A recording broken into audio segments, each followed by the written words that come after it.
Je sais pas si vous êtes au courant, mais le monde, il vous attend pas. Le monde, il bouge. Et il bouge vite. Bienvenue sur Sismic. Rien de tout ça n'est réel. Qu'est-ce que le réel? Quelle est ta définition du réel? Chaque génération, sans doute, se croit vouée à refaire le monde. Notre savoir nous a fait devenir cyniques. Nous sommes inhumains à force d'intelligence. L'humanité est menacée dans ses fondamentaux. Tu dois trouver dans tes rêves l'avenir pour lequel tu as envie de te battre.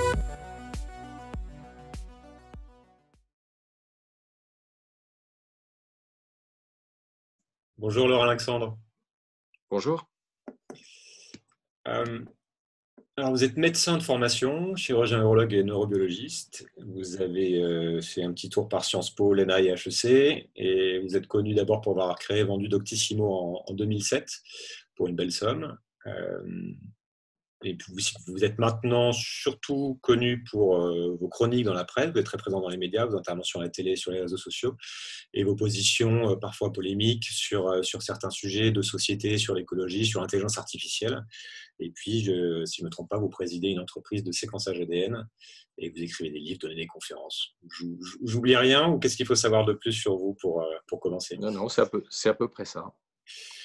Alors, sur certains sujets, on peut vous qualifier de progressiste, donc vous exprimez beaucoup. Sur d'autres, on peut vous qualifier de libéral. Sur d'autres, peut-être vous avez des positions plus conservatrices. Peu importe. Moi, ce qui m'intéresse, c'est que je trouve que vous représentez pour moi une partie de la société au travers de vos opinions et que votre manière de vous exprimer, donc un peu provocatrice, est une des caractéristiques aussi de notre époque. Donc, et puis aussi, vous passez beaucoup de temps à réfléchir au monde qui vient, en faisant ce qu'on appelle de la prospective. Et donc, j'aimerais comprendre un peu mieux comment vous fonctionnez, ce que vous pensez vraiment. Une question que je pose souvent en introduction à mes invités, c'est d'où est-ce que vous parlez? En fait, vous vous exprimez sur beaucoup de sujets. Vous avez écrit, donc, comme j'ai dit, sur l'intelligence artificielle et sortez un livre qui est plus lié à l'écologie, qui sont des sujets très complexes, souvent très techniques.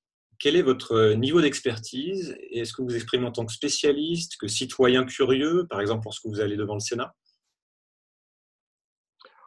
Je m'exprime en tant que curieux multidisciplinaire.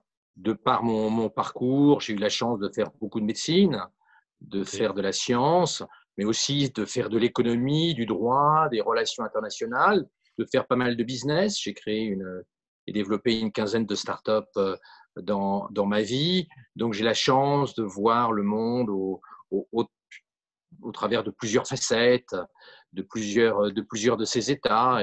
Et donc, ça me permet souvent de regarder les évolutions de manière multidisciplinaire et pas trop naïve. C'est justement, on va commencer par là pour essayer de comprendre un peu le système. C'est-à-dire que donc vous exercez à la prospective, vous êtes très intéressé par le monde qui vient, et vous essayez de l'anticiper autant que possible. Quels sont justement ces différents angles d'analyse que vous utilisez? Quelles sont les différentes lunettes que vous mettez pour essayer de comprendre ces grandes dynamiques qui définissent notre époque et qui définissent le monde qui vient? Il y a trois prismes qui m'intéressent particulièrement. La géopolitique, les rapports de force. Et au travers de cette vision géopolitique, je constate la naïveté bisounours du monde de l'écologie qui pense qu'on va, dans le monde d'après, vivre dans un monde enfantin, sans rapport de force, sans guerre, alors qu'en réalité, le monde du XXIe siècle est en train de se décider en ce moment entre la Chine et les États-Unis et que la bataille géopolitique qui est en jeu et qui est principalement basée sur la technologie est en train d'être perdue par l'Europe, car le retard technologique de l'Europe devient énorme, même si l'Europe ne s'en rend pas compte parce qu'elle est en déni de réalité. Mon deuxième niveau d'analyse, c'est de voir les déterminismes technologiques. C'est-à-dire dans quel cas la technologie a un impact sur la société, non pas à un niveau de détail, mais à un niveau macro. Alors, on s'est beaucoup moqué de la loi de Moore et des gens qui sont des fanatiques de la loi de Moore, qui prédit une explosion depuis 1965 de la puissance informatique et à tout le moins du nombre de transistors sur un microprocesseur. Mais il est clair que l'explosion de la puissance informatique a un impact majeur sur la société, a permis l'émergence de beaucoup de nouvelles technologies, jusqu'aux réseaux sociaux, aux smartphones et aux moteurs de recherche, a bouleversé beaucoup d'équilibres, a entraîné une modification de la façon dont on est informé, pas toujours pour le meilleur. On voit à quelle vitesse les trolls, les fake news ont vérolé la démocratie. Donc la technologie n'est pas forcément positive, mais elle a un impact majeur, surtout quand elle est dans une phase explosive comme elle est depuis une trentaine d'années avec ce qu'on appelle les technologies NBIC, les nanotechnologies, les biotechnologies, l'informatique et puis les sciences du cerveau, l'intelligence artificielle, la robotique et les neurosciences. Ça, c'est le deuxième angle qui m'intéresse. C'est pas du tout une analyse technologique bisounours. J'ai dans mon avant-dernier bouquin bien montré à quel point on espérait que les technologies numériques allaient créer une société sans inégalité, sans différence, une société ultra démocratique. Tout ça dans la foulée des déclarations complètement fantaisistes et totalement enfantines de Fukuyama dans La fin de l'histoire. Puis la troisième dimension qui m'intéresse particulièrement, c'est le décalage entre l'évolution technologique, l'évolution sociétale, et puis les modèles éducatifs et les modèles de formation qui créent une inégalité, un gap cognitif, un gap intellectuel, là encore totalement nié par nos sociétés et qui conduit à beaucoup d'aigreur, beaucoup de rancœur. La politique, les politiciens, la société civile n'a pas compris que dans une économie de la connaissance comme celle dans laquelle nous rentrons, la prime aux gens les plus doués, les plus intelligents, les plus innovants est absolument énorme. Et je ne dis pas ça pour m'en féliciter, mais au contraire pour sonner le tocsin. C'est d'ailleurs ce que j'avais expliqué lorsque j'avais fait une conférence devant les élèves de Polytechnique, où je leur disais, vous, jeunes ingénieurs doués et favorisés, ouverts sur le monde, l'une de vos responsabilités aujourd'hui, c'est de travailler dans le domaine des EdTech, des technologies éducatives, pour réduire les inégalités intellectuelles, parce que les inégalités intellectuelles sont explosives et conduisent à une crise sociale, sachant que, contrairement à ce que pense l'opinion, nous n'avons en 2020 aucune technologie éducative qui sait réduire les inégalités intellectuelles. Malheureusement, c'est une réalité, on le voit tous les jours. Mais là encore, le déni politique est extrêmement fort. On pense que des micro-aménagements du système scolaire peuvent réduire les inégalités intellectuelles. On a vu, avec le dédoublement des classes de CP dans les zones peu favorisées, que le gain pour les enfants, malgré une augmentation des dépenses qui approche les 100% par enfant, les gains pour les enfants sont extraordinairement limités. Okay. On a gagné extrêmement peu malgré des efforts absolument considérables. Donc nous découvrons, mais nous n'osons pas encore l'avouer, que les inégalités intellectuelles sont un enjeu majeur pour les années qui viennent, un problème majeur, et que nous n'avons pas encore commencé à travailler à les réduire. Par rapport aux inégalités intellectuelles, nous sommes aujourd'hui dans la situation où était la médecine en 1850 face au cancer, c'est-à-dire nulle part.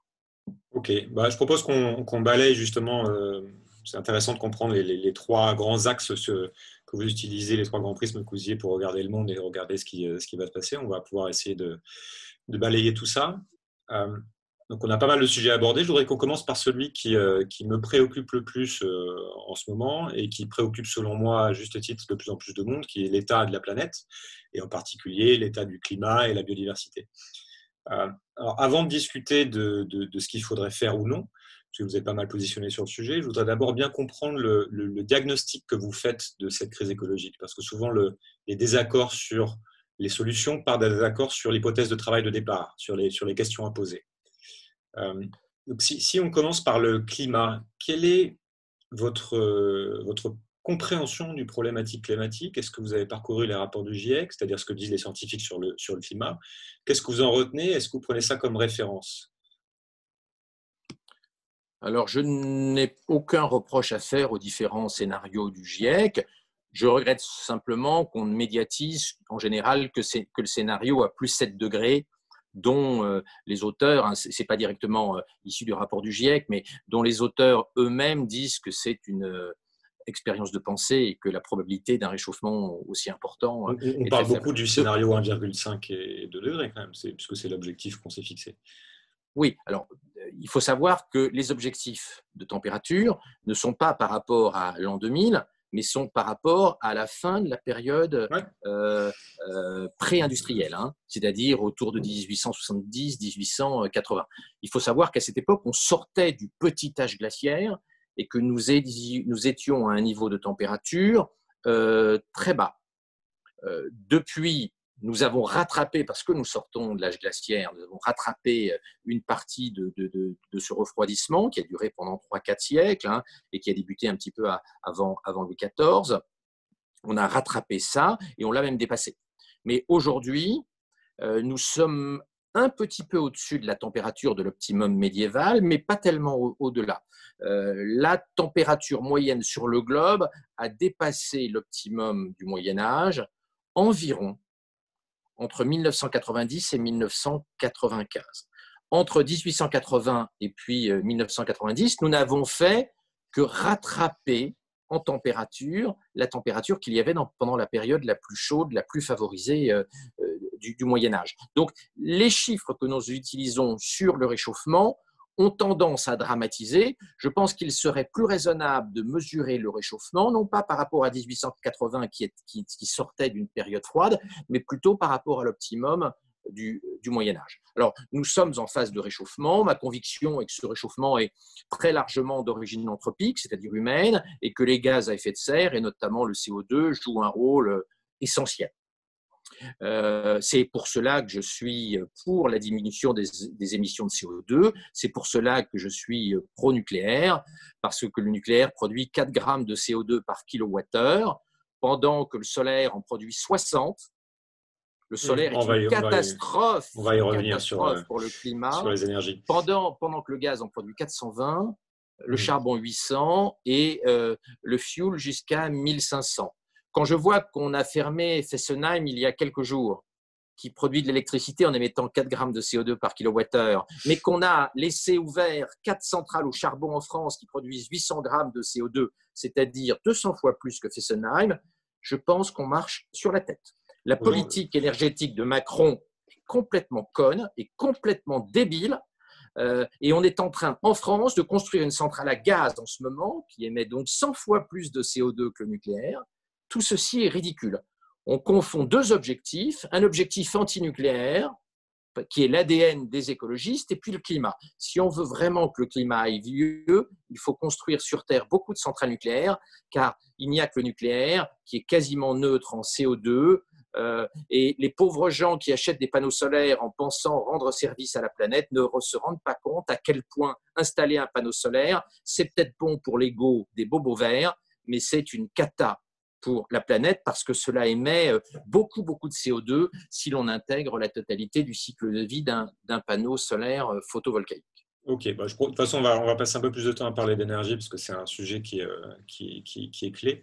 Je voulais juste bien poser qu'on se mette d'accord sur le point de départ, qui est que on prend comme point de départ quand on parle du climat ce que dit la communauté scientifique, c'est-à-dire qu'il y a un réchauffement qui est créé par l'homme, que a priori si on fait rien, là on va sur du 1,5 degré, 2 degrés à la fin du siècle, que tout le monde s'est dit que on va sur du 2,5 à 3 degrés et il faut s'y préparer. Voilà, et donc c'est quand même, ça a quand même un certain nombre de conséquences assez lourdes si on atteint ces températures-là. Je rappelle, à 2 degrés, on est sur une estimation de 1 mètre d'élévation des océans, on est sur l'ensemble des récifs coralliens qui meurent, etc. etc. Et puis des effets, des points de bascule. L'océan sur les 12 000 dernières années a monté de 120 mètres. Donc, 1 mètre n'est pas dramatique. Nous ne sommes pas aujourd'hui sur un chemin différent de la montée des océans depuis la fin de la dernière glaciation, qui, je le rappelle, était suffisamment puissante pour que la mer de glace atteigne l'aéroport de Satolas. Oui, bien sûr. Et l'aéroport de Lyon. Et je rappelle que là où j'habite, en Belgique, eh bien, on était en bordure de la banquise arctique, puisque Anvers, qui est à 40 km de Bruxelles, était concerné par la banquise, comme d'ailleurs le nord de Londres.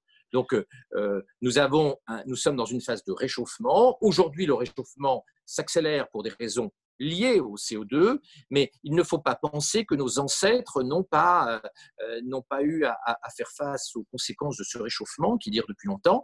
Il y a quelques milliers d'années, on a même eu des phases de réchauffement avec 5 mètres d'augmentation de l'océan, du niveau des océans par an, et nos ancêtres ont survécu avec des silex. Donc, je pense qu'à l'ère de l'intelligence artificielle, nous allons supporter 60 ou 80 cm au XXIe siècle. C'est de ça aussi que j'aimerais parler. Donc, effectivement, depuis qu'on a inventé l'agriculture et qu'on a construit civilisation, le climat était relativement stable, à part quelques mini-glaciations où la Seine a gelé, etc., donc sous les 14, donc on est d'accord. Ah non, depuis qu'on a inventé l'agriculture, ça s'est énormément réchauffé. L'agriculture a été inventée il y a à peu près 10 000 ans, c'est-à-dire juste après la fin de la glaciation. Donc, en réalité, le début de l'invention de l'agriculture s'est fait avec un climat encore froid. C'est d'ailleurs pour ça que l'agriculture est née dans le croissant fertile qui a bénéficié le premier d'un climat très temporel. Disons quand même que dans le contexte actuel, un réchauffement de 1,5 degré, c'est ce qui a été estimé, c'est un vrai sujet. C'est pour ça que c'est posé par la communauté internationale.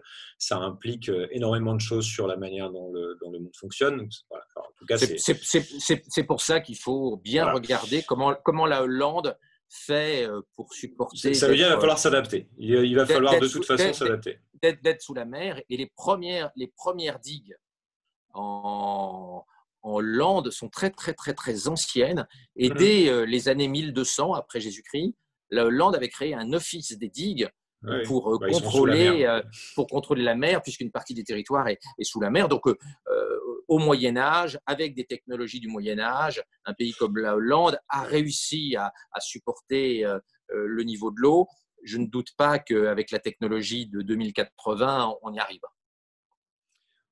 Pour remonter les eaux, j'imagine que ça. Il y a d'autres sujets quand même qu'on va aborder, mais bon, en gros, je voulais partir de cette idée que le climat se réchauffe, que ça fait quand même partie des sujets qu'on va devoir adresser, soit d'une part pour en limiter la vitesse, puisque c'est l'ambition que la communauté internationale s'est donnée, parce qu'on y a consensus sur le fait que ça peut poser énormément de problèmes quand même, et d'autre part pour s'adapter à ce qui vient. De toute façon, comme vous dites, on est parti sur du 2 degrés, voire plus. Ce que la communauté scientifique nous dit aussi de manière consensuelle, c'est que si on veut que le climat ne se réchauffe de trop, et j'invite à regarder justement quelle serait la tête du monde à un climat qui se réchauffe, c'est quand même pas Jojo, ce qui serait assez dramatique notamment pour les zones tropicales, il va falloir diminuer nos émissions. Donc l'objectif qu'on s'est fixé, c'est la neutralité carbone d'ici 2050 pour espérer rester sous cette limite des 1,5 degré. Donc concrètement, ça veut dire un rythme de diminution des émissions mondiales à partir de maintenant, de 7% par an d'ici 2030 pour arriver à 24 gigatonnes en 2050. C'est là qu'on parle d'énergie, c'est-à-dire qu'on a un objectif de réduction de nos émissions. Est-ce que vous pouvez expliquer votre compréhension du lien entre justement la problématique énergétique et le climat, et cet objectif de diminution? Si on veut limiter le réchauffement climatique, il faut baisser nos émissions de CO2. Nous allons bien sûr faire le contraire. On le voit dans l'exemple français, pour des raisons idéologiques. On préfère fermer les centrales nucléaires comme on a fermé Fessenheim et réchauffer le climat. Donc, en réalité, on est dans une hypocrisie totale. L'objectif de la plupart des Verts, même si les écologistes allemands… Je propose qu'on parle du nucléaire un petit peu plus tard. Juste, d'abord, j'aimerais bien comprendre la problématique énergétique globale, parce que finalement, l'énergie nucléaire c'est 4% du mix énergétique mondial, même si pour nous, en France, c'est un sujet très important. Les émissions de CO2 vont baisser en Europe, même si elles vont baisser moins fort qu'elles pourraient baisser si on maintenait le nucléaire. En revanche, dans le sous-continent indien et puis en Afrique, on va avoir une augmentation très forte des émissions de CO2. Pourquoi elles vont baisser en Europe, ces émissions énergétiques? Elles baissent à l'heure actuelle par amélioration de l'efficacité énergétique. C'est-à-dire la quantité de CO2 qu'émet l'Europe par unité de richesse produit diminue. Oui, mais au global, on continue d'émettre toujours plus. On est d'accord. Non, les émissions de CO2 ne montent plus en Europe. Regardez les courbes. À l'échelle mondiale, oui, mais pas à l'échelle de l'Europe. Alors, on a le problème des pays pauvres qui émettent énormément de CO2 par unité de richesse créée. C'est le cas du sous-continent indien et c'est le cas de l'Afrique. Aux États-Unis, on est à un niveau élevé, mais ça a commencé à baisser il y a déjà pas mal d'années. Ce n'est pas du tout satisfaisant. Les États-Unis devraient émettre moins de CO2, mais ils sont sur une pente descendante, comme l'Europe l'est depuis relativement longtemps. Donc, Alors, on a le problème des pays… Ils émettent moins d'émissions que… Parce que moi, Oui, quand je regarde la courbe de croissance des émissions, non, pas aux en France, on est sur du plus 2 ou plus 3% avant Covid. Non, on n'est pas sur ces niveaux-là. Quand on regarde sur moyenne période, on est en baisse significative par unité de richesse produite. Alors, pour ce qui concerne les États-Unis, on sait bien que l'administration américaine est assez peu sensible au sujet du CO2, mais les émissions américaines n'explosent plus. En revanche, on va avoir des problèmes dans les pays émergents. L'Afrique, qui était un continent très peu peuplé, va bientôt avoir 4,5 milliards d'habitants. Le Nigeria va monter à 765 millions d'habitants selon l'ONU. L'Égypte à 170 millions. L'Éthiopie à 170 millions. Okay. Le Congo à 250 millions. Donc, cette explosion démographique va entraîner une forte augmentation du CO2, ce d'autant que les feux de forêt en Afrique représentent entre 15 et 20% du total du CO2 produit sur Terre, comme l'Agence spatiale européenne l'a révélé cette année. Donc là, nous allons avoir une énorme difficulté. Il va falloir aider l'Afrique à diminuer ses émissions. Ça ne va pas être simple, hein. On ne va pas diminuer la population africaine, ce serait du néocolonialisme. Donc il y a un énorme problème pour les pays émergents qui n'ont pas accès à des technologies qui émettent peu de CO2. Hein, la plupart des pays émergents émettent beaucoup de CO2 par unité de richesse produite, donc on a un gros problème.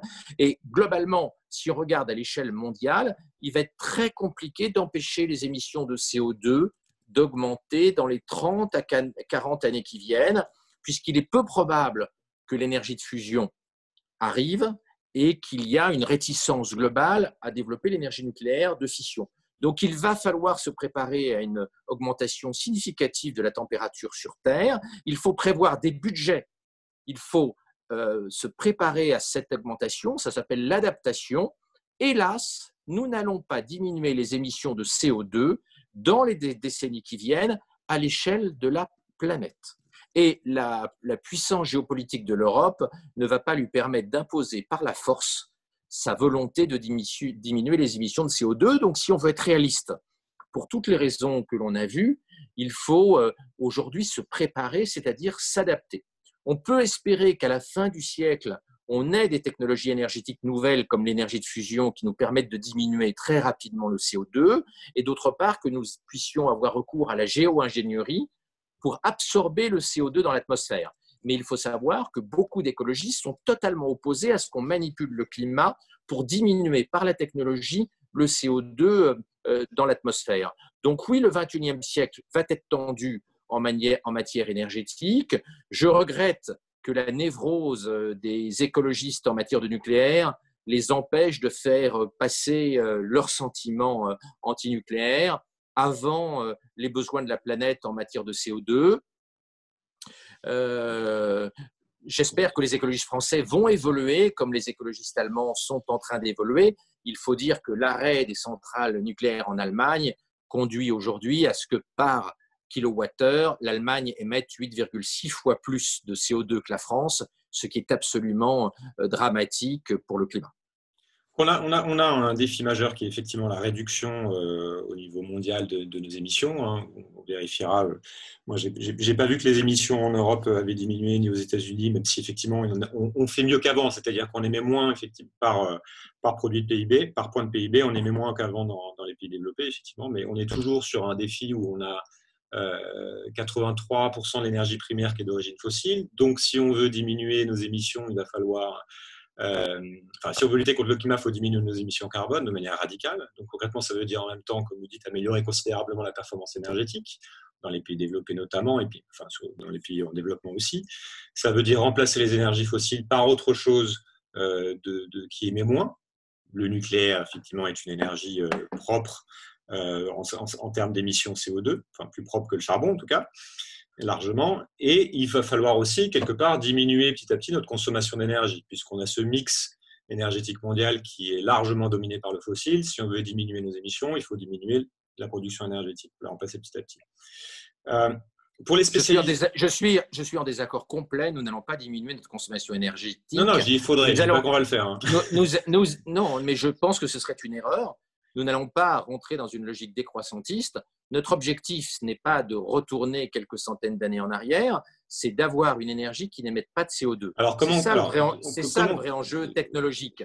Et la vision verte qui est de dire nous allons par la décroissance, c'est-à-dire en sacrifiant les pauvres et les gilets jaunes, diminuer nos émissions de CO2 par la baisse de la richesse produite, me paraît suicidaire et une fantaisie de bobo vert qui voit le monde depuis la terrasse des Deux Magots en ne voyant pas les difficultés des classes populaires qui ne souhaitent pas avoir une baisse de leur pouvoir d'achat. On va en reparler parce que c'est un sujet compliqué et intéressant. Mais alors… C'est un sujet extrêmement simple. Oui, alors, je mets ça de côté pour l'instant. J'essaie de rester sur la problématique énergétique. La crise des gilets jaunes, contrairement aux bobos verts, les gilets jaunes ne veulent pas baisser leur pouvoir d'achat et trouvent qu'ils ne consomment déjà pas suffisamment et ça ne va pas s'arranger. Et je pense que nous irions directement vers un accident politique grave avec l'arrivée des extrémistes au pouvoir si on pensait qu'il est possible de baisser le pouvoir d'achat des classes populaires. On va en parler. Donc là, on est sur un objectif effectivement de… je ne dis pas que ça va se passer, hein, mais on est sur cet objectif de diminution rapide de nos émissions, donc ce que j'ai dit, 7% par an. On a un sujet parce qu'on est largement dominé dans notre production énergétique par, c'est l'énergie fossile, qui est l'énergie d'origine fossile qui représente 83% du mix d'énergie primaire, comme j'ai dit.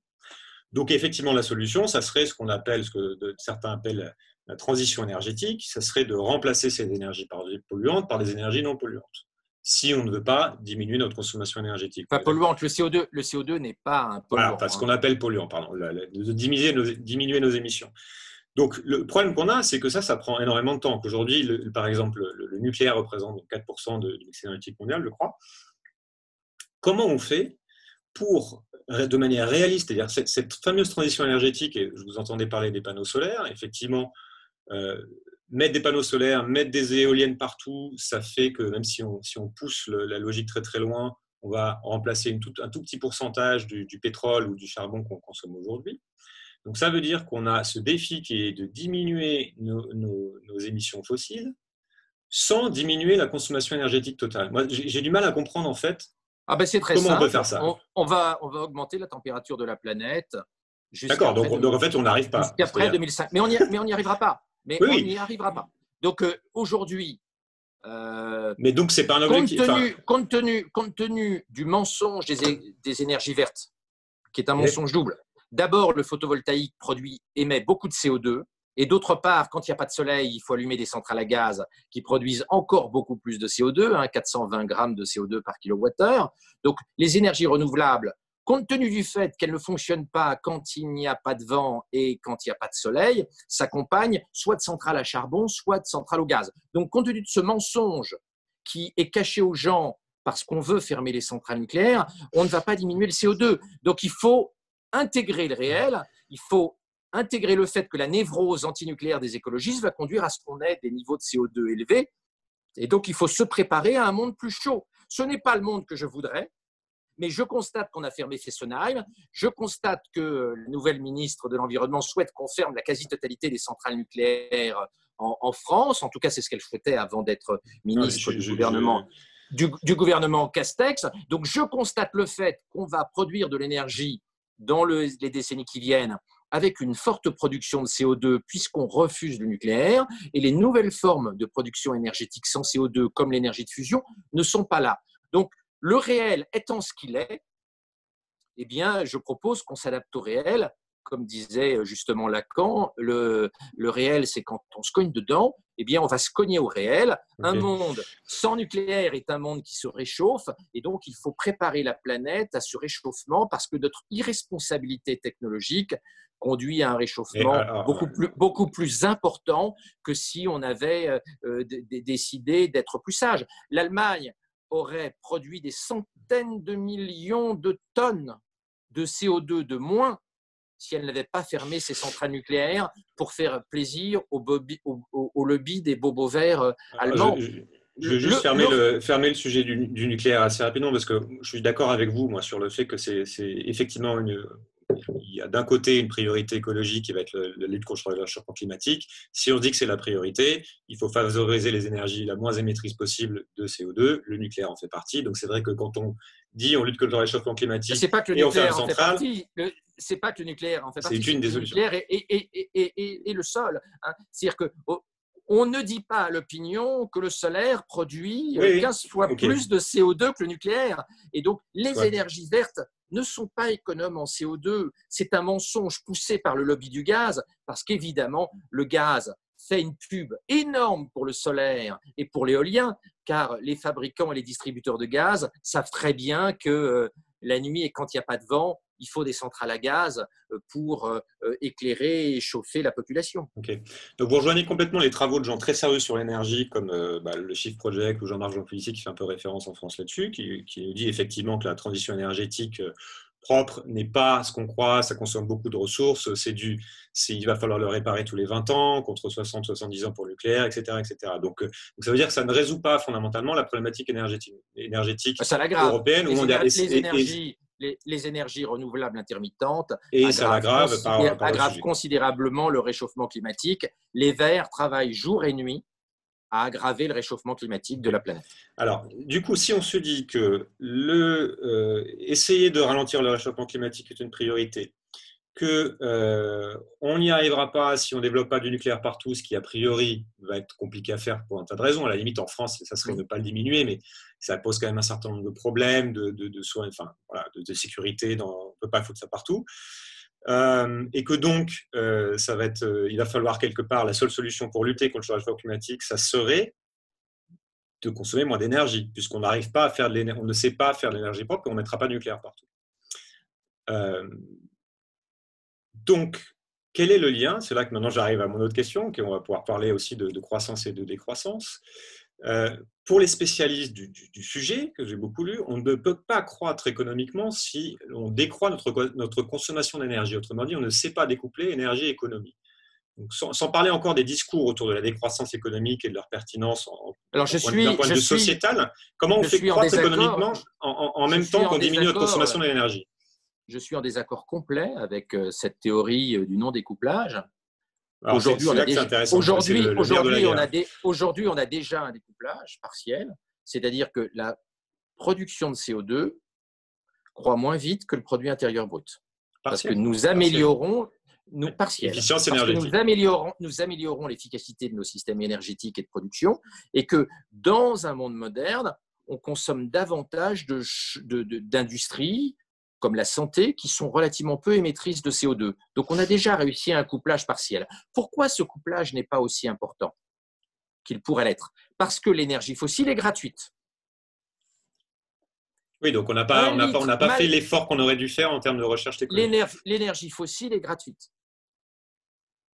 Si vous retirez les taxes, 1 litre de pétrole coûte beaucoup, beaucoup, beaucoup moins cher qu'1 litre de badois. Oui, le prix du pétrole a même été négatif Le dernièrement. prix des hydrocarbures est nul. Alors, il est un petit peu moins nul parce qu'il y a 60% de taxes, la taxe intérieure sur les produits pétroliers, la TVA. Donc on n'est pas stimulé à faire mieux. Qui est rajoutée, mais les hydrocarbures au sens large du terme sont tellement peu chers qu'il ne peut pas y avoir de découplage total. Pour avoir un découplage total, il faut une taxe sur le CO2 importante. Est-ce qu'il n'y a pas un problème physique quand même dans le découplage? Non, il n'y a pas de problème physique. On peut améliorer considérablement la productivité de nos systèmes économiques. On peut mieux isoler, on peut ne pas laisser les fenêtres ouvertes, on peut optimiser les moteurs. Le découplage est tout à fait possible. Mais il n'y a pas d'incitation au découplage parce que les hydrocarbures sont quasi gratuits, contrairement à ce qu'on pense. Hélas, nous ne sommes pas à la fin des hydrocarbures. Il reste énormément d'hydrocarbures. Et d'ailleurs, si nous étions vraiment au peak oil et si on était à la veille de manquer d'hydrocarbures, le pétrole serait à $1000 le baril et il ne serait pas dans les chaussettes comme il est aujourd'hui. On a le président de Shell qui a déclaré aujourd'hui qu'il estimait qu'on était au peak oil. C'est bien, la preuve que c'est faux, c'est que le pétrole ne vaut rien. Si nous étions au peak oil, le pétrole serait déjà fort et les spéculateurs spéculent à la hausse prochaine du pétrole. Donc en réalité, il reste trop de pétrole, en incluant le pétrole non conventionnel, et nous avons donc une surutilisation des hydrocarbures qui ne peut être réglée que par une taxe sur le carbone, une taxe sur le CO2. Et je partage l'avis des économistes qui pensent qu'il faut une grosse taxe sur le CO2. Le drame de la taxe sur le CO2 en France, c'est que comme elle a été faite comme des sagouins, elle a conduit au mouvement de révolte des Gilets jaunes, ce qui a produit le retrait de la taxe sur le CO2 par le gouvernement. Dans le futur, il faut une taxe carbone qui soit intégralement compensée pour les catégories sociales défavorisées. En gros, il faut que la taxe carbone soit totalement neutre pour les gilets jaunes et pour les gens en situation difficile, en situation précaire socialement. Ce n'est pas simple après l'accident politique qu'ont été les gilets jaunes, mais il va bien falloir le faire. Donc, découpler est possible, mais il faut que les hydrocarbures cessent d'être gratuits. Et comme il reste malheureusement beaucoup d'hydrocarbures, la seule solution pour que les hydrocarbures ne soient pas quasi gratuits, c'est de mettre une forte et progressive taxe sur le CO2 compensée pour les gens socialement fragiles. Je voulais juste m'attarder un petit peu sur cette notion de découplage parce qu'elle est essentielle et que si on n'a pas bien compris ça, en fait, effectivement, c'est là aussi que les opinions peuvent diverger. C'est-à-dire que je vous entends quand vous dites on peut faire beaucoup mieux que ce qu'on fait aujourd'hui parce qu'il y a énormément de gaspillage énergétique, donc c'est-à-dire on pourrait consommer beaucoup moins d'énergie qu'on ne le fait aujourd'hui par point de croissance. Ça, c'est évident en faisant tout un tas de choses qui sont dans les différents programmes politiques un peu partout dans le monde, en isolant mieux, enfin, etc., en faisant de l'optimisation. Mais ce n'est pas pareil que le découplage absolu, qui est de dire qu'on est capable de faire de la croissance en diminuant nos émissions. Non, mais je vous ai dit que la diminution des émissions, on voit à peu près les niveaux de taxe sur le CO2 qu'il faut, c'est quelque chose de tout à fait atteignable. Donc je le répète, il ne peut pas y avoir de baisse des émissions quand les hydrocarbures sont gratuits. Et le jour où les hydrocarbures cesseront d'être gratuits, on verra mécaniquement une baisse très significative de nos émissions de CO2. Et donc de la croissance. Comment fait-on pour faire de la croissance économique en faisant de la décroissance énergétique? Il ne s'agit pas de décroissance d'émissions, mais de la décroissance de consommation d'énergie. Est-ce que ça, c'est possible, selon vous? Une séance chez le psychiatre consomme 0 CO2. Une salle de théâtre émet très peu de CO2. Une bonne partie de l'activité économique dans une économie de la connaissance produit peu de CO2. Le numérique en produit, mais on peut optimiser le numérique dans les décennies qui viennent. Donc en réalité, dans une économie moderne, il y a une grosse partie de l'activité qui n'est plus industrielle et qui peut, en termes de process industriel, être optimisée. Donc il n'y a pas de raison de ne pas baisser le CO2 et reprenez les courbes françaises, vous verrez qu'entre 2018 et 2019, avant même le Covid, la production de CO2 en France a pas mal diminué et on pourrait faire beaucoup, beaucoup plus si on ne fermait pas le nucléaire et si on remettait une taxe sur le CO2. Moi, j'avais plutôt noté qu'elle avait augmenté si on comptait les émissions par Français qui venaient de l'étranger. Mais on peut toujours chipoter. Voilà, on mettra, j'inviterai tout le monde à regarder les. De toute façon, c'est important que chacun fasse son travail de recherche sur ces sujets-là parce qu'ils sont pas simples. On peut toujours chipoter. La France est très vertueuse en matière de CO2. Elle peut faire encore mieux. Elle doit faire encore mieux. Et fermer Fessenheim est un crime contre l'humanité. Je pense que c'était important de parler de cette problématique énergétique aussi pour bien comprendre justement, c'est-à-dire que là on est sur un point, c'est-à-dire que vous estimez que le découplage dans l'absolu est possible, là où beaucoup d'autres personnes, notamment comme je cite encore Jean-Marc Novici, vont nous dire que ça n'est absolument pas possible, ce n'est physiquement pas possible, et donc c'est là aussi qu'on va commencer à parler de décroissance économique, puisqu'on estime qu'on ne peut pas faire de croissance économique en faisant de la décroissance énergétique. Mais effectivement, si on n'est pas d'accord sur ce point de départ-là, ça va être compliqué de s'entendre derrière. Alors, juste un point sur l'analyse de Jean Covici. Jean Covici a beau être pro-nucléaire, je suis en désaccord complet avec sa vision du monde. Quand il a déclaré à Socialterre l'année dernière, et j'en avais fait un papier dans l'Express pour m'opposer à cette vision-là, comme il expliquait que sur le plan écologique, la première chose importante qu'on peut faire dans un pays comme la France, c'est de diminuer la population. Et que pour diminuer rapidement la population, le plus simple, le plus facile, c'est de diminuer les soins aux personnes âgées très malades. Je dis non à cette euthanasie écologique qu'on nous propose. Si le monde de demain, c'est de diminuer le CO2 en ne soignant plus nos aînés, je n'en veux pas de cette écologie-là. Et je suis scandalisé que les politiques, la société civile, les écologistes n'aient pas été choqués que Jean Covici propose qu'on arrête de soigner les personnes âgées très malades en France en 2020. Donc, je suis en désaccord avec cette vision du monde qui est une vision où l'homme doit s'effacer, où nous devons sacrifier les gens les plus fragiles pour diminuer nos émissions de CO2 et diminuer la population. Cette vision malthusienne est totalement inhumaine et je pense que ce qu'il faut faire, c'est trouver des méthodes technologiques et économiques, la taxation du CO2 est un bon exemple, permettant de diminuer rapidement nos émissions de CO2 dans les décennies qui viennent. Et je rappelle, parce qu'à force de culpabiliser la France, on finit par l'oublier, la France est un petit émetteur de CO2 par unité de richesse. Oui, c'est pas là que ça se joue. Par rapport à l'Allemagne, à la Chine, nous sommes extrêmement vertueux et il ne faut pas oublier ça.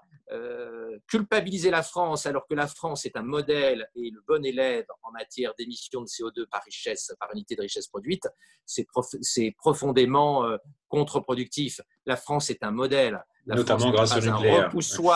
N'est pas un repoussoir en matière de CO2. Les repoussoirs, on les connaît, les États-Unis, la Chine, l'Allemagne, il y a plein de repoussoirs, mais la France n'en fait pas partie. Notamment grâce à l'énergie nucléaire, si on va là-dessus. Donc il y a ce sujet du découpage. Je ne reviens pas sur ce que vous dites sur Jancovici, on n'a pas le temps de faire ça. Mais donc admettons qu'on puisse faire ce découplage. On constate malgré tout, hors anomalie type Covid, que chaque année, en fait, on continue d'augmenter globalement nos émissions. Donc y compris dans un pays développé comme la France, on reviendra là-dessus, mais qui pourtant a une grande partie de son électricité produite par nucléaire et qui exporte largement son empreinte carbone vers d'autres pays. Mais comment on explique globalement, si on ne parle pas de la France, comment on explique globalement qu'on continue d'augmenter nos émissions? Qu'est-ce qui est fait de manière concrète aujourd'hui qui laisserait penser que la tendance va s'inverser? Ce n'est pas vrai, et ce n'est pas vrai. Donc, vous prenez les courbes d'émissions de CO2 sur les dernières années, et puis après, on en reparle. Donc, on va changer de sujet jusqu'à ce que vous ayez vu les chiffres. Et je les ai devant moi. Regardez les chiffres de 2018, par exemple. La France a baissé ses émissions de CO2 en 2018. Oui, mais là, je parle de globalement. Globalement, on est partout. Enfin, on ne parle pas globalement, vous parlez de la France. Non, je l'ai mis entre parenthèses. Là. Oui, on reviendra là-dessus. D'accord. Effectivement, je mettrai les chiffres. Donc parlez des autres pays, ne parlez pas de la France. En France, les émissions de CO2 ont eu tendance à baisser. De toute façon, c'est un problème essentiellement global, sur lequel, effectivement, on n'a pas la main au niveau national. Mais on voit que de toute façon, on a ce problème qui est qu'on continue d'augmenter nos émissions. Oui, mais vous n'allez pas me reposer 1000 fois la même question. La Terre va se réchauffer. D'accord. On part du postulat de toute façon, on n'arrivera pas à adresser le problème. Pour des raisons géopolitiques, on ne fera pas la guerre à la Chine, on ne fera pas la guerre au Nigeria, on ne fera pas la guerre aux États-Unis. Et nous sommes dans une phase où le multilatéralisme est fragile.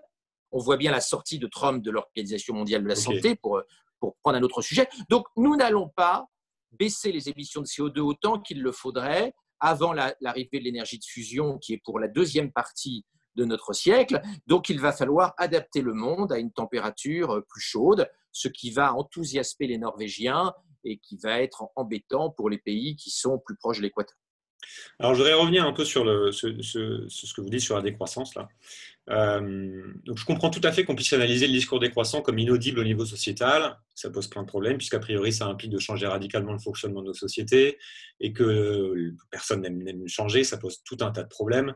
Et quand bien même on aurait consensus profond sur le diagnostic, c'est vraiment pas simple à mettre en place, parce que, comme vous dites, ça pose des problèmes de souveraineté aussi au niveau d'un pays, si on est tout seul à renoncer à la croissance, on se fait bouffer par d'autres.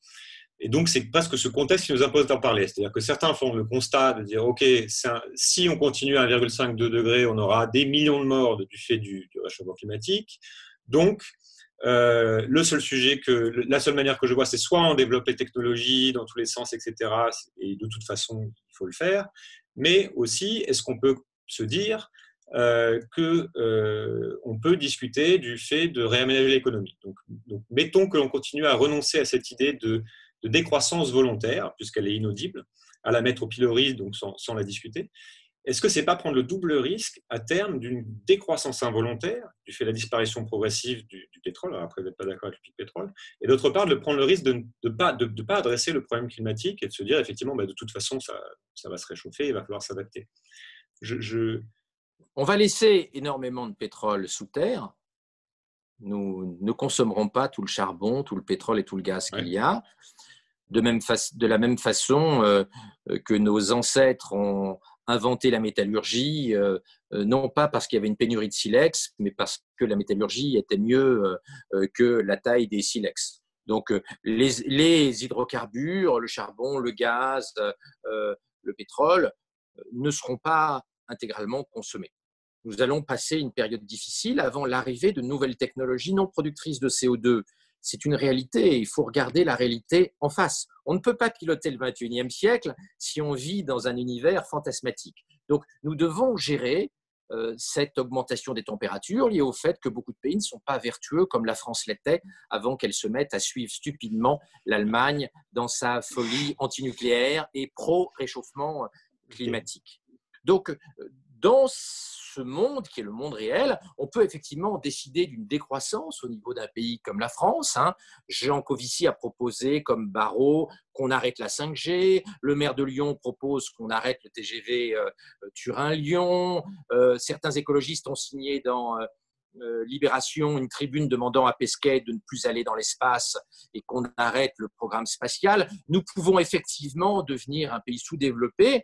La seule conséquence, c'est que l'Europe deviendra une colonie chinoise, soit colonie purement technologique, soit colonie militaire. Donc, la vision bisounours, nous, Européens, nous abandonnons la bataille technologique parce que nous sommes dans un monde gentil et suicidaire. Nous ne sommes pas dans un monde gentil. On est dans un monde aussi méchant qu'en 1930 et les habitants de Hong Kong, que vous connaissez bien, pourraient nous l'expliquer, ils le vivent au jour le jour. Donc nous sommes dans une bataille technologique mondiale, dans une bataille militaire mondiale, il y a une guerre géopolitique pour le contrôle des nouvelles technologies, les pays qui seraient décroissantistes seront juste vassalisés et ils s'effondreront parce que ce qu'on a connu avec la crise des Gilets jaunes n'est rien à côté de ce qu'on connaîtrait si on baissait le niveau de vie des Français de 30 à 40% d'ici 2050. Et je vous rappelle, dans un contexte qui n'était pas très joyeux et qui est la dernière guerre,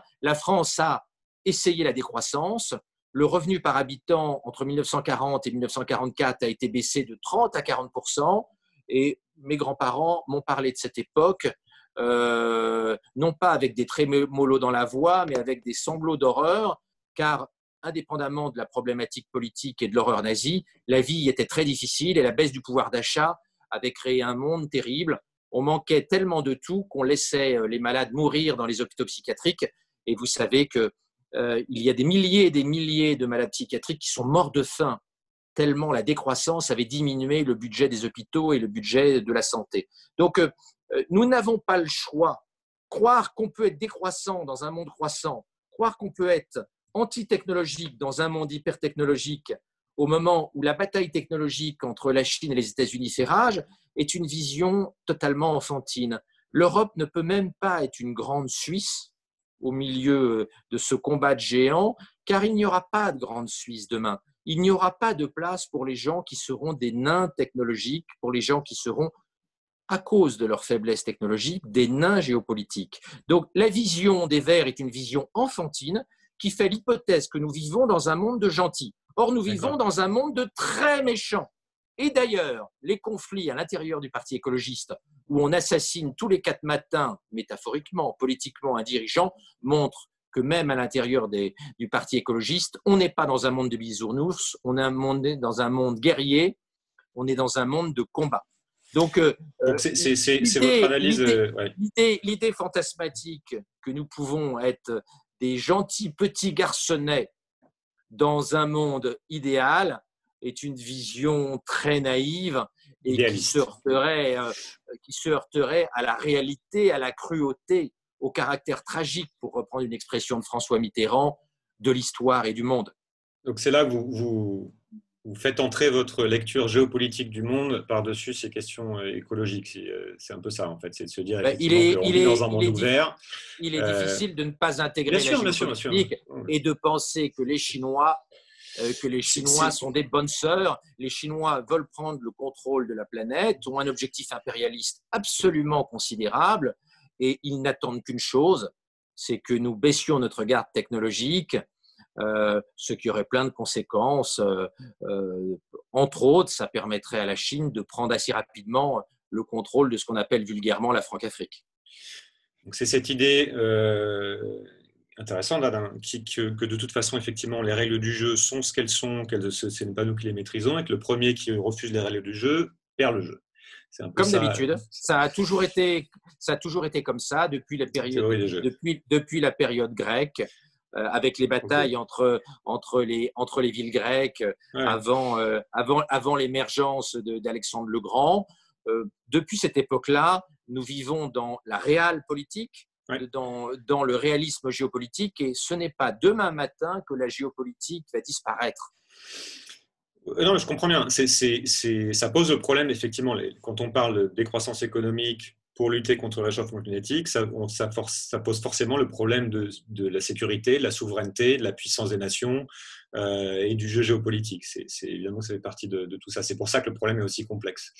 Je voudrais qu'on enchaîne jusqu'où, qu'on passe sur un autre sujet, qui est celui de l'intelligence artificielle, puisque ça fait une bonne transition avec cette problématique justement du jeu entre les nations, puisque vous êtes positionné comme une des personnes référentes en France pour parler d'intelligence artificielle, puisque vous avez potassé le sujet pendant pas mal de temps. D'ailleurs, j'aimerais bien comprendre comment vous êtes devenu expert, et que vous parlez notamment de l'impact de l'IA, que l'impact de l'IA va avoir sur nos vies et nos sociétés et dans le jeu géopolitique. Et vous alertez notamment sur le retard de la France et de l'Europe sur ces sujets, et comme la nécessité aussi de faire évoluer nos technologies et nos systèmes éducatifs en profondeur. Donc, D'abord, je suis curieux de savoir comment vous avez commencé à vous intéresser au sujet et pourquoi.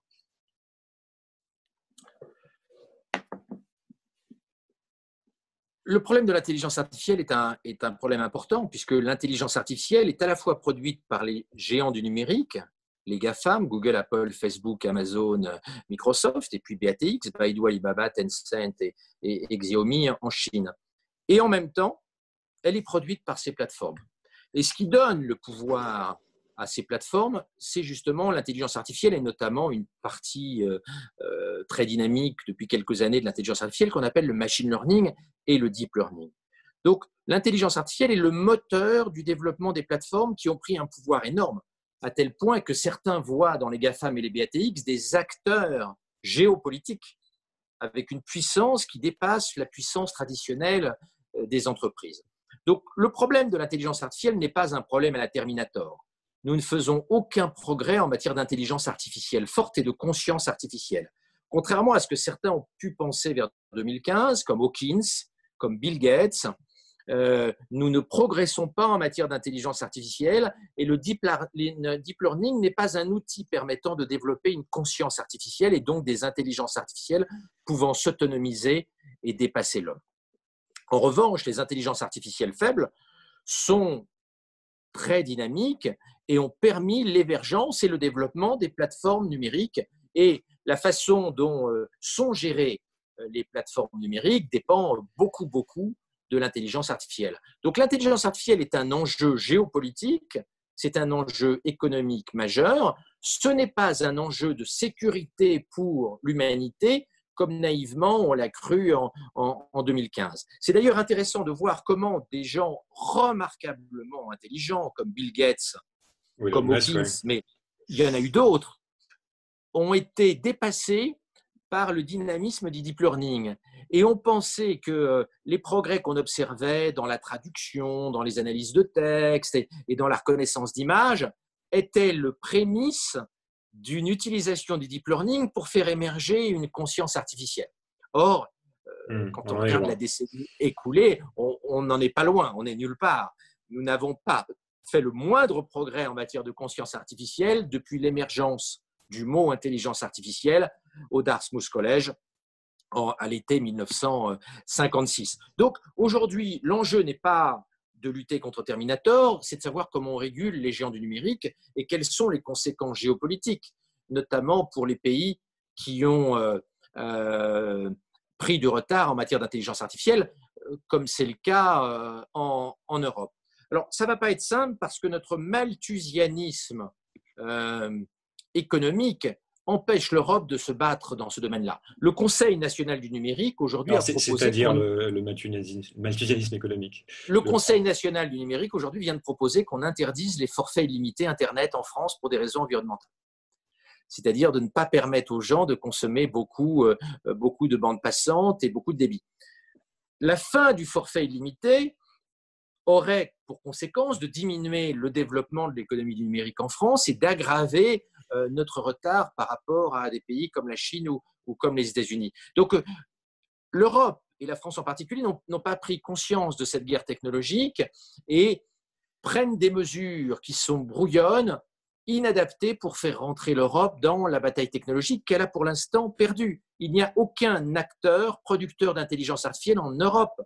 C'est un mensonge de le dire. Alors bien sûr, les gens qui cherchent des pigeons pour investir dans des fausses boîtes d'intelligence artificielle en Europe et en France en particulier ne vont pas tenir ces propos, car ils cherchent des pigeons.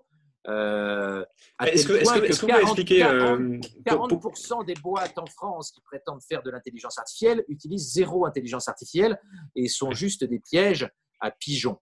Et pour qu'on comprenne bien, parce que je ne sais pas quel niveau de maturité aussi des auditeurs sur ces questions-là, pourquoi c'est un sujet si stratégique? Quel est l'impact de l'IA sur l'évolution de nos sociétés à l'heure actuelle et à prévoir?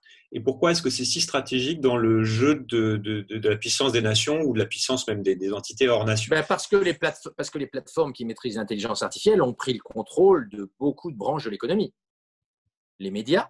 Donc c'est ce qu'on appelle aussi la transformation digitale. L'entertainment, ouais. Le search, l'économie de la connaissance, le monde de l'advertising, de la promotion, du commerce électronique. Regardez le poids d'Amazon. Donc c'est les leaders de la nouvelle révolution économique. Ils sont en train de rentrer dans des nouveaux métiers. Google, Apple, Facebook, Amazon, Microsoft sont en train de rentrer dans le monde de l'assurance santé et dans le monde de la médecine. Donc, il y a de plus en plus de champs où ces acteurs interviennent. Et Google a développé une filiale Waymo destinée à faire des voitures autonomes. On voit que dans le domaine automobile, l'intelligence artificielle pourrait être un élément important et pourrait concurrencer fortement les constructeurs européens d'automobiles. Donc, il y a un nombre croissant de branches industrielles où l'intelligence artificielle est essentielle. Il y a un an, Total a décidé de confier l'analyse de son exploration pétrolière à Google. Sanofi a passé un deal très important avec Google. On pourrait multiplier les exemples de branches industrielles en Europe qui, ayant besoin d'intelligence artificielle, sont vassalisées par les géants du numérique qui, eux, sont les seuls acteurs qui maîtrisent l'intelligence artificielle. Donc, il n'y a pas d'entreprise du futur sans maîtrise de l'intelligence artificielle. Et l'Europe est dans une phase de vassalisation technologique accélérée. Ok. Qu'est-ce que ça dit de votre point de vue sur le système éducatif actuel, donc vous dites qu'il ne prépare pas les jeunes au monde qui vient, j'imagine que vous parlez de ça, mais aussi d'autres choses. Qu'est-ce que vous préconisez?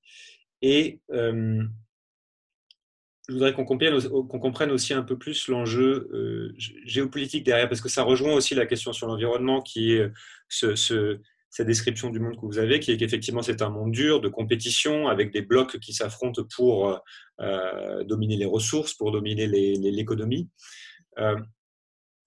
Donc quand on refuse, pour vous, derrière il y a cette idée de refus du progrès, c'est ça que vous décrivez, en tout cas de refus de cette vision du progrès.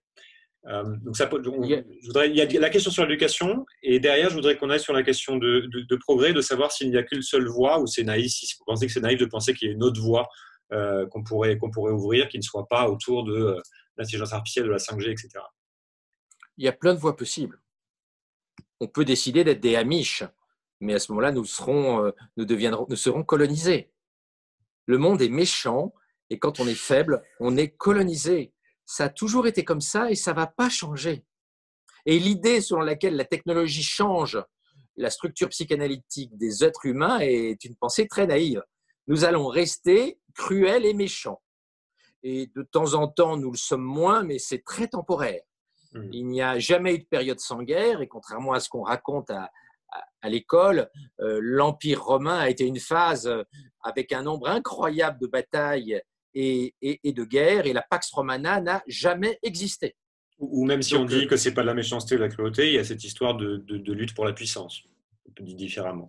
Ça s'appelle l'ego, ça s'appelle la mégalomanie, ça veut dire la volonté de contrôle des autres, et la technologie, pour l'instant, n'a pas modifié notre cerveau, et nous ne sommes pas différents des Homo sapiens qui vivaient il y a 25 ans. Nous avons un ADN très proche et nous avons une structure cognitive extrêmement proche, même si nous avons accès à beaucoup plus de technologies que nos ancêtres. Donc le jeu de la puissance redéfini, c'est la technologie, la 5G. Si on ne joue pas ce jeu, on prend le risque de se faire bouffer, de perdre de la puissance, de perdre on ne prend pas le risque. Nous avons la certitude masochiste d'être marginalisés. Alors sur l'éducation.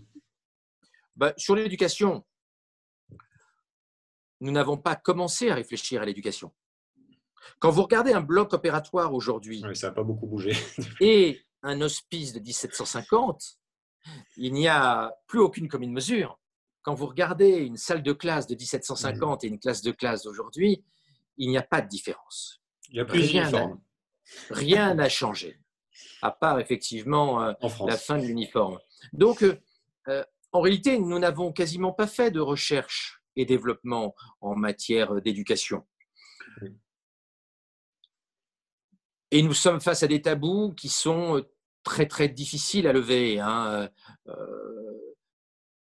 Le système éducatif fait comme s'il n'y avait pas de différence innée, de différence génétique entre les enfants. Hélas, l'intelligence est assez fortement d'origine génétique. Plumine, le grand spécialiste au King's College à Londres… de différences sociales, tout simplement. Non, mais c'est un autre sujet. Plumine a montré que 64% de nos différences de capacité de lecture étaient liées à des différences génétiques. La façon dont les enfants lisent plus ou moins bien est très largement génétique. La façon dont les enfants raisonnent est très largement génétique. Ça ne veut pas dire que notre intelligence est 100% génétique, ce n'est pas le cas. L'intelligence est majoritairement génétique, mais il y a une part d'environnement, mais qui est plutôt minoritaire. Je parle d'environnement culturel et intellectuel. C'est d'ailleurs la raison pour laquelle le quotient intellectuel des enfants adoptés à la naissance est très proche des parents biologiques et très éloigné des parents adoptifs. Comme Plumine l'a montré dans son analyse. Il faudrait prendre ça en compte dans l'éducation. Des jumeaux. Donc, nous n'intégrons pas les différences génétiques, le sujet est tabou, nous n'intégrons pas les nouvelles technologies, les neurosciences suffisamment, donc globalement, nous sommes en situation d'échec. Quel doit être le but au XXIe siècle d'un système éducatif? D'abord, de diminuer les inégalités intellectuelles, car les inégalités sociales au XXIe siècle sont directement connectées aux inégalités intellectuelles. Quand on est intelligent au XXIe siècle, on a du pouvoir et on gagne plein de pognon. Quand on est moins doué, on a beaucoup moins de pouvoir et on fait des choses moins intéressantes et on a un statut social et un niveau de revenu plus faible. Donc, les inégalités intellectuelles dans une économie de la connaissance sont absolument dramatiques. Donc, notre premier but dans le système éducatif, c'est de diminuer les inégalités intellectuelles qui sont la source de tant de difficultés sociales. Et puis l'autre chose que doit faire l'éducation, c'est de permettre à nos enfants de se repérer dans un monde complexe, dans un monde où des nouveaux phénomènes sont arrivés, comme les fake news, comme l'obésité informationnelle qui rend de plus en plus difficile le décryptage de ce monde très complexe. Et nous devons faire avec l'éducation le maximum pour que nos enfants ne soient pas des naufragés du numérique, ne soient pas demain complètement paumés dans un monde qu'ils ne comprendraient pas. Ces deux objectifs de l'école ne sont aujourd'hui pas remplis. Alors, nous cachons l'échec de l'éducation en distribuant les diplômes, et notamment le baccalauréat, comme des bonbons au chocolat. Cette année, on a poussé le bouchons très loin puisque le taux de réussite a été de plus de 95% et que l'immense majorité d'une classe d'âge a aujourd'hui le baccalauréat, alors que 30% des enfants sont incapables de lire un paragraphe de 5 lignes simples et d'en faire le résumé. 30% en France, 35% en Italie. Donc on voit bien que beaucoup des enfants à qui on donne le baccalauréat ne maîtrisent pas l'écriture, ne maîtrisent pas la lecture. Donc nous masquons l'échec du système éducatif par une démagogie qui consiste à donner des diplômes en chocolat à l'ensemble des enfants. Ce n'est pas la solution. Il faut affronter la difficulté, investir dans la recherche en neurosciences, dans la recherche dans les sciences éducatives, pour trouver les moyens de diminuer les inégalités intellectuelles. Mais nous n'en prenons pas du tout le chemin. Nous maquillons les inégalités intellectuelles en donnant les diplômes à tout le monde, ce qui a comme première conséquence d'euthanasier les universités, puisque, comme vous le savez, les universités sont obligées d'accepter les enfants qui ont le baccalauréat, alors que les grandes écoles ont beaucoup plus de latitude pour faire de la sélection, ce qui conduit à ce que l'université, hélas, devienne un dépotoir, une gigantesque poubelle. Même Le Monde, qui ne peut pas être taxé d'être mal-pensant et de mauvais esprit, a fait un grand article il y a quelques mois se lamentant sur le niveau catastrophique des étudiants à l'université française. Vous, sans même parler d'aller sur la génétique, qui est un sujet plus polémique, effectivement, il y a beaucoup de gens qui disent comme vous qu'il y a un souci avec la manière dont l'éducation est faite, parce que ça ne prend pas en compte les inégalités sociales, les différences qu'il y a entre les élèves, ça ne prend pas en compte certains sujets qui sont ça ne prend pas en compte les nouvelles techniques d'enseignement, puisqu'on a évolué depuis sur la manière dont on comprend mieux comment quelqu'un apprend, ça ne prend pas en compte certains nouveaux sujets comme la technologie, etc. Vaste sujet, j'imagine que c'est une institution qui est particulièrement dure à réformer, donc je vais pas aller là-dedans, de toute façon ça serait le sujet d'un épisode en soi. C'est un sujet important, l'école. Bien sûr, alors sur l'école, savoir qu'est-ce que concrètement vous proposez, est-ce que vous avez une idée sur ce qu'il faudrait faire, en tout cas par rapport à cette école au moins en France? Il n'y a aucune solution magique. Aucun pays sur Terre n'a trouvé une méthode éducative permettant de réduire les inégalités intellectuelles au moment où nous parlons. Et s'il y avait une méthode… Il y en a qui font mieux que d'autres quand même. Non. S'il y avait une méthode pour transformer les crapauds bien sûr. En princesses, tout le monde l'utiliserait. Il n'y a pas de complot mondial pour empêcher les gens moins doués de monter l'ascenseur cognitif. Vous parlez du niveau de lecture, il y a des institutions qui font mieux que d'autres. Mais on oublie les énormes biais statistiques. On a, il y a quelques années, présenté les écoles Montessori comme un modèle. On avait juste oublié de dire que compte tenu du prix exorbitant de la scolarité dans les écoles Montessori, il n'y a que des enfants de la haute bourgeoisie. Montessori, à la base, c'est une technique qui était destinée à des enfants en difficulté en Italie. Si vous prenez la Montessori à New York, par exemple, le prix de la scolarité en maternelle est de $32 000 à peu près. Oui, c'est en entrant qu'il y a un biais statistique à l'entrée. Que si maman n'a pas fait Columbia et papa n'a pas fait Harvard puis Berkeley, on ne risque pas de payer une scolarité à ce prix-là. Et donc, en réalité, dans les écoles Montessori, on a une surreprésentation gigantesque de la très haute bourgeoisie intellectuelle. Et on a des résultats éblouissants, mais si on mettait une chèvre à la place de l'institutrice Montessori, les enfants ne seraient pas très différents. Parce que d'abord, ils sont formés à la maison et puis parce qu'ils bénéficient de capacités intellectuelles à l'origine extrêmement fortes.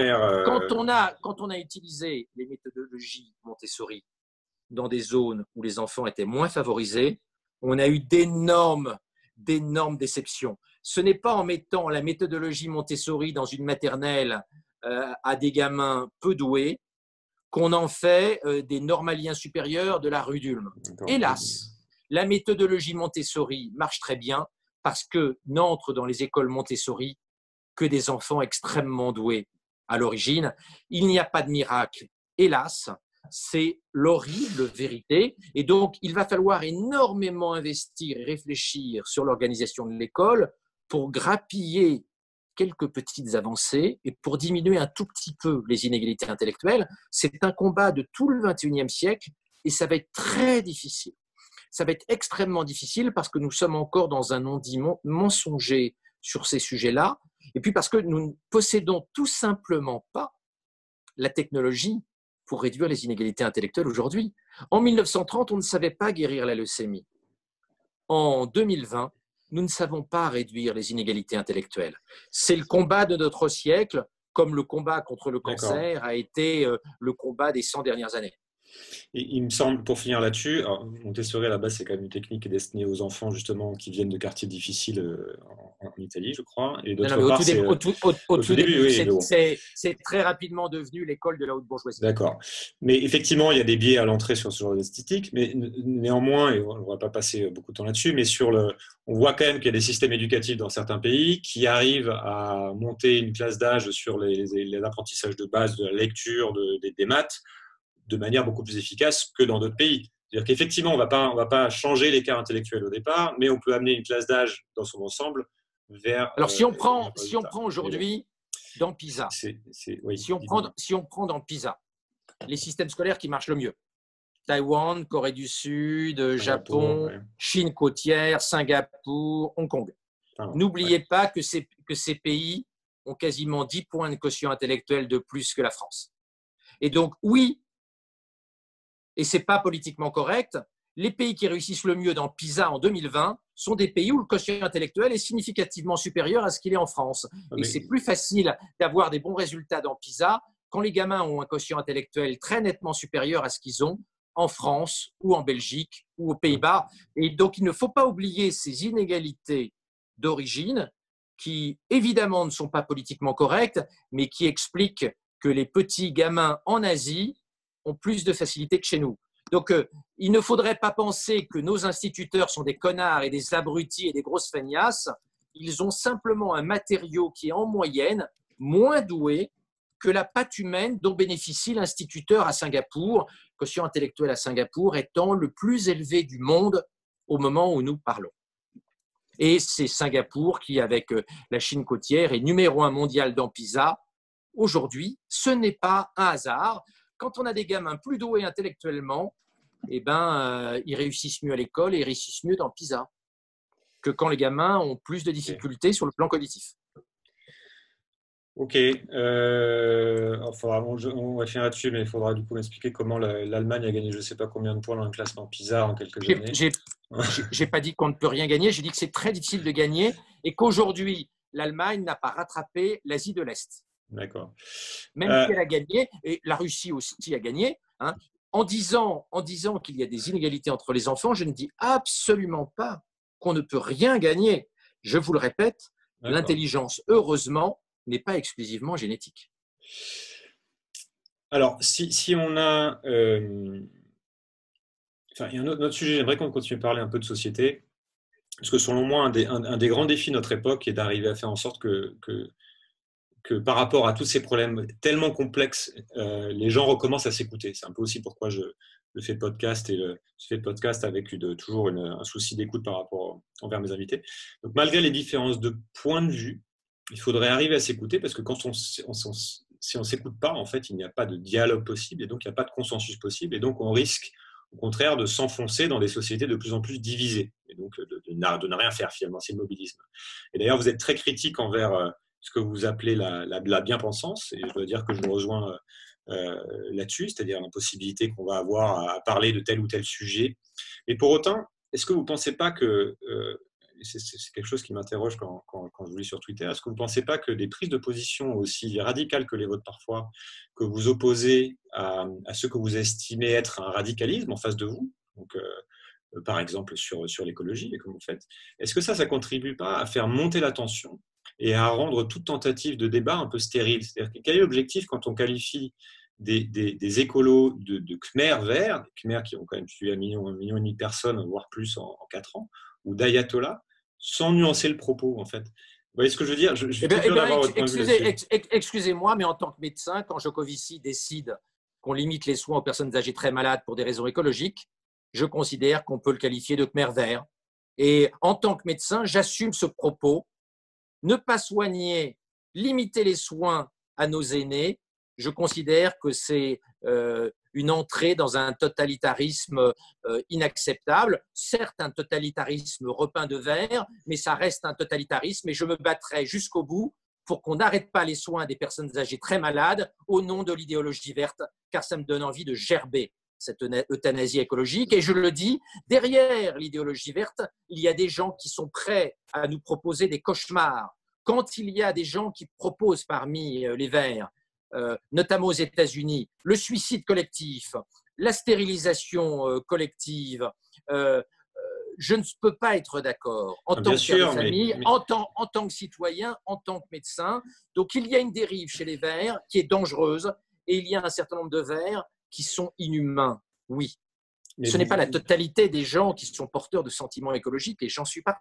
C'est là-dessus que je veux aller, justement. C'est-à-dire que là, vous savez très bien qu'il y a des gens qui vont pouvoir tenir des propos qu'on va estimer extrêmes à un moment donné. D'ailleurs, ça vaut le coup justement de comprendre ce qu'ils veulent dire derrière, parce que parfois les gens qui s'expriment mal, il y en a qui le pensent, hein, mais... Jean Covici a fait Polytechnique, donc il s'exprime très très bien, il sait très bien ce qu'il dit, et quand il dit qu'il faut limiter les soins aux personnes âgées très malades, il sait très bien ce qu'il dit, et il a la conviction que c'est une des clés de la transition écologique. Mais est-ce que vous voyez ce que je veux dire Ce n'est pas du tout un accident, et j'invite vos auditeurs à voir son interview dans Socialterre à l'été dernier. Je pense que tous les humanistes, tous les gens qui ont des parents âgés seront horrifiés. Je reprends ma question, en fait, parce que quand je parle avec vous, j'ai le sentiment que vous avez une vision du monde qui est très claire, qui se veut très réaliste par rapport à cette problématique géopolitique de puissance, etc. Vous avez des points de vue sur la société. Et pour autant, quand je vous lis sur Twitter, parfois je me dis, mais est-ce que c'est pas de la provoque volontaire parce qu'aujourd'hui on est obligé de faire de la provoque pour être entendu, ou est-ce que j'ai du mal à comprendre en fait ce positionnement dans le débat en fait. C'est-à-dire que face à un radicalisme, on n'est pas obligé d'être radical. Je suis convaincu que le combat entre les progressistes et les réactionnaires est en place. Le combat entre les progressistes humanistes, dont je pense faire partie, et puis les réactionnaires qui veulent interdire la 5G, qui veulent interdire les voyages spatiaux, qui veulent décroître, qui veulent arrêter la technologie, je pense que le combat est en route. Je pense qu'entre un Aurélien Barraud qui veut bloquer la quasi-totalité des nouvelles technologies, et puis les progressistes humanistes qui veulent maîtriser la technologie, mais qui veulent poursuivre les progrès technologiques, je pense qu'il y a une vraie bataille, une bataille politique et une bataille idéologique.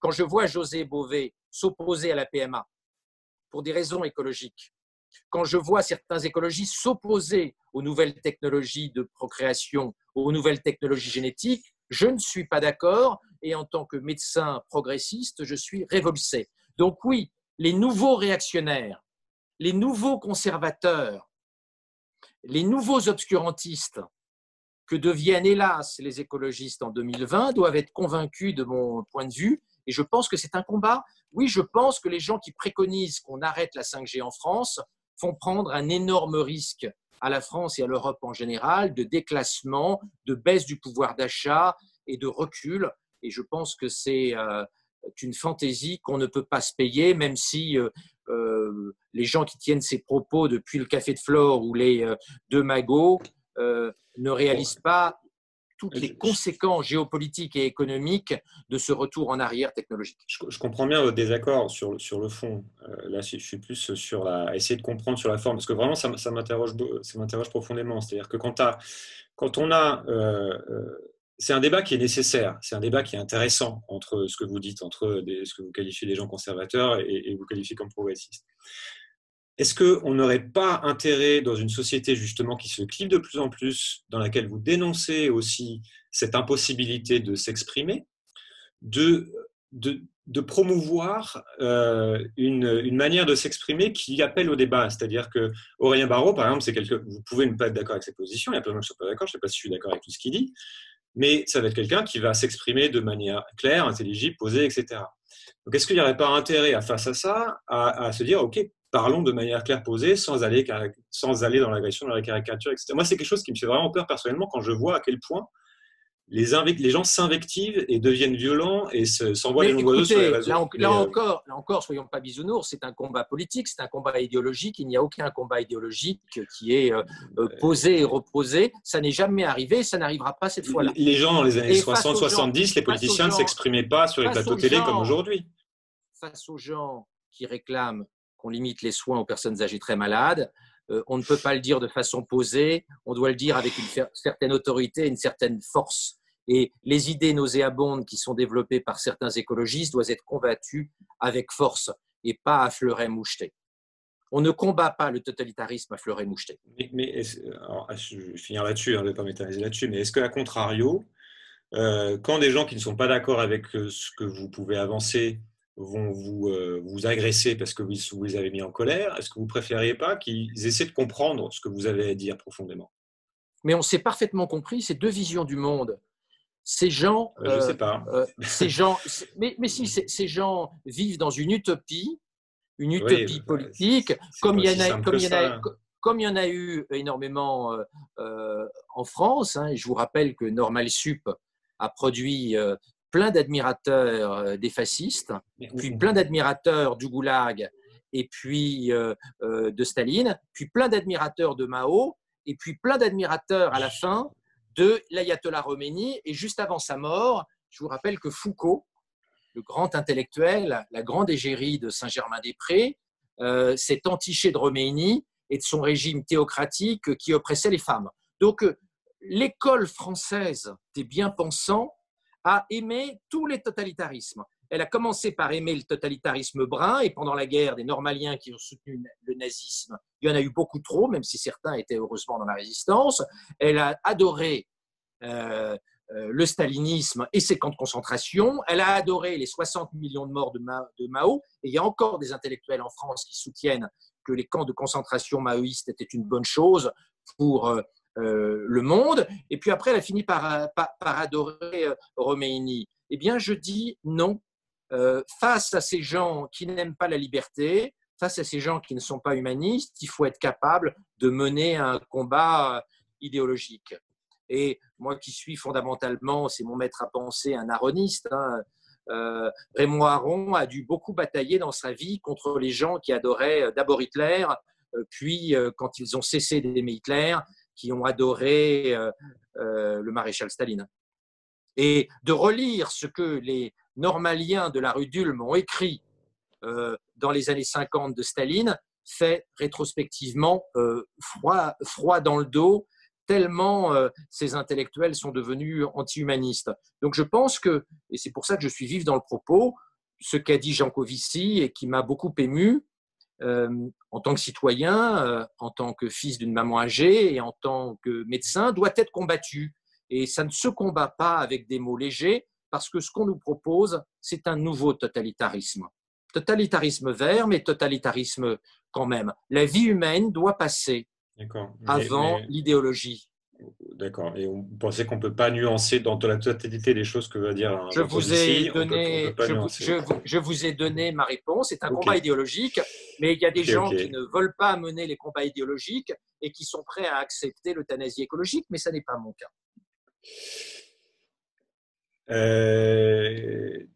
Ok, non, mais j'ai compris votre logique.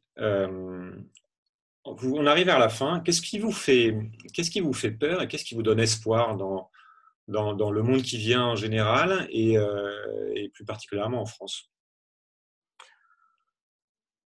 La France n'est pas charpentée pour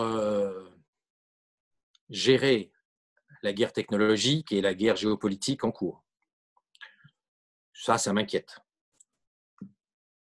Et puis, il n'y a pas assez d'ingénieurs et de scientifiques au gouvernement.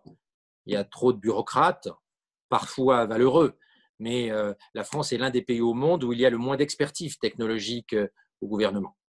Ça, c'est le côté qui m'inquiète. Et puis, il y a des choses qui me rassurent plutôt. La crise du Covid a montré, a été une espèce de stress test, un test de Rorschach géant. On n'a pas sacrifié les vieux, on a préféré confiner plutôt que de tuer 100 000 personnes âgées. On a sacrifié le CAC 40 plutôt que les EHPAD. Le monde ne s'est pas effondré. il est resté du Wi-Fi, du gaz, de l'eau, de l'alimentation et des services de santé, même si ça a été un peu tendu au mois d'avril, dans toute la France. Finalement, le Covid-19 n'a pas effondré la société, contrairement à ce que les collapsologues nous racontent tous les 4 jours, contrairement à un Cochet qui nous explique qu'une pichenette suffirait à faire s'effondrer l'Occident. Le monde a parfaitement résisté à une crise grave, la crise du Covid. Les collapsologues ont eu tort. Le monde est résilient. Le monde n'est pas du tout fragile, même s'il a des fragilités. Et d'ailleurs, vous allez sortir un livre qui s'appelle Jouissez jeunesse. Vous dites aux jeunes de croire en l'avenir, n'ayez pas peur de ce qui vient, du dérèglement climatique, etc., notamment par rapport aux craintes qui sont celles de Greta Thunberg que vous n'aimez pas trop. Et en même temps, vous décrivez, ce qui m'étonne aussi, vous pouvez m'éclairer là-dessus, c'est vous décrivez au travers de vos travaux sur l'intelligence artificielle et de ce que vous dites du déclassement de l'Europe, un avenir qui peut faire peur à beaucoup. Donc, comment on dit aux jeunes de jouir, de profiter, de croire en l'avenir dans un contexte qui semble quand même malgré tout pas tout rose, peut-être pas pour les raisons écologiques, puisque vous pensez qu'il c'est pas vraiment, il n'y a pas besoin de désespérer là-dessus. Et alors, je reviens sur cette. Est-ce qu'il y a une seule voie possible justement sur l'avenir et comment vous... Il y a toujours plusieurs voies. Je dirais juste un truc aux jeunes qui va paraître trivial, mais qui me frappe beaucoup. On présente la vie des jeunes aujourd'hui comme catastrophique et terrifiant. Je rappelle juste aux jeunes que quand moi j'étais jeune, quand j'étais étudiant en médecine, baiser était la possibilité d'attraper le sida et l'espérance de vie des sidéens était de 11 mois. Quand on était un jeune qui attrapait le sida en janvier, on ne fêtait pas Noël. Quand on débutait son sida en janvier, on ne fêtait pas Noël en moyenne. Ce monde était un monde terrifiant. Les jeunes avaient la trouille chaque fois qu'ils baisaient. Puis au début, on ne savait pas que les préservatifs protégeaient. C'était un monde d'horreur. Et de voir ses copains, de voir les jeunes mourir dans des conditions atroces, dans les mouroirs à sida que devenaient les services d'infectiologie des hôpitaux, était quelque chose d'absolument épouvantable. Aujourd'hui, on n'a pas la crainte de mourir quelques mois plus tard quand on baise et qu'on est jeune. Donc, n'oubliez pas que le monde était jadis dur. N'oubliez pas qu'en 62, 50 000 jeunes Français sont morts pendant la guerre d'Algérie. Et n'oubliez pas que 20 ans avant, c'était le nazisme. Donc la vie aujourd'hui est très belle. Oui, le Covid a été un drame, mais il a fait pour l'instant 500 000 morts. N'oubliez pas qu'en 1960, la rougeole tuait chaque année 6 millions de jeunes sur Terre. Donc nous vivons dans un monde compliqué, qui bouge beaucoup, mais qui est beaucoup plus jouissif et beaucoup plus agréable pour la jeunesse qu'était le monde dans lequel ma génération a été jeune et où le spectre du sida planait au-dessus des têtes. Par ailleurs, je voudrais aussi dire qu'il est normal qu'il y ait certaines inquiétudes. L'homme devient homme démiurge, l'homme devient homo deus avec les technologies NBIC. C'est une transition majeure, beaucoup plus importante que l'invention du feu ou que l'arrivée de l'agriculture il y a 10 000 ans pour ce qui concerne l'agriculture. Donc, gérer notre pouvoir démiurgique fait peur, intrigue, étonne. C'est une transition qui va prendre beaucoup de temps et nous n'avons pas les clés pour être Dieu. Être Dieu, ça s'apprend. Nous n'avons pas commencé à apprendre. C'est la jeunesse d'aujourd'hui qui va gérer le passage à Homo Deus, en tout cas le début du passage à Homo Deus. C'est à la fois captivant, fascinant et intimidant.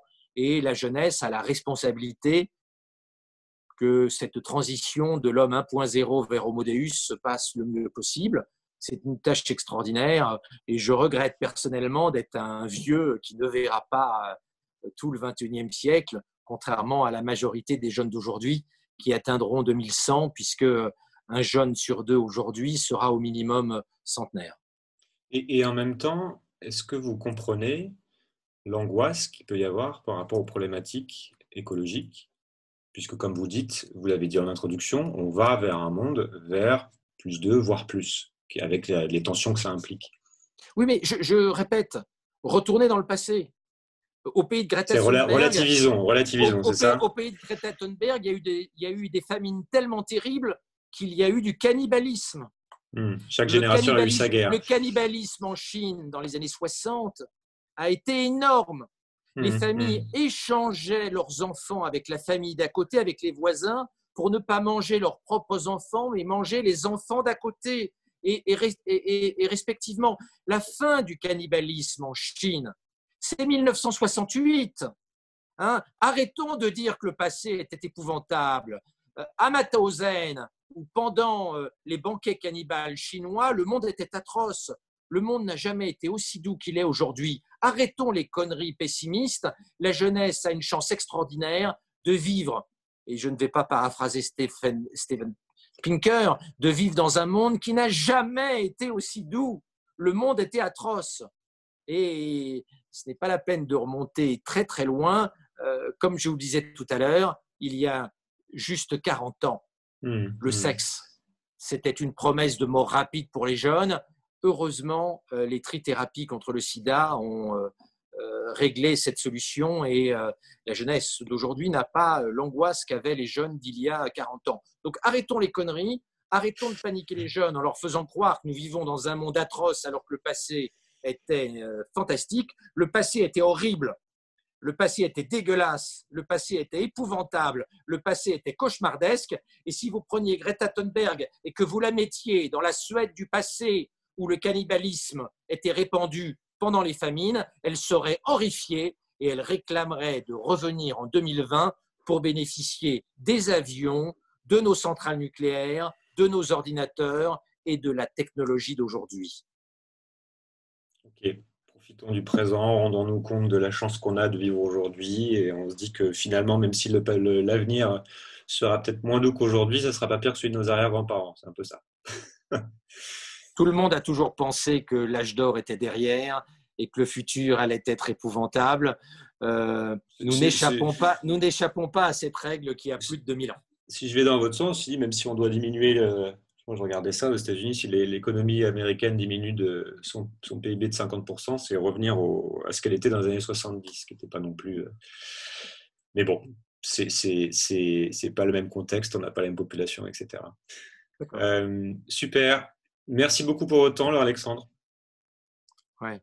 Donc, on va renvoyer Greta Thunberg au temps du cannibalisme suédois. Je pense que ça va la rendre plus optimiste. La rendre plus optimiste sur 2020. Je pense qu'elle est végétarienne, donc elle ne va pas bien aimer. Changer le monde. Quelle drôle d'idée. Il est très bien comme ça, le monde, pourquoi changer?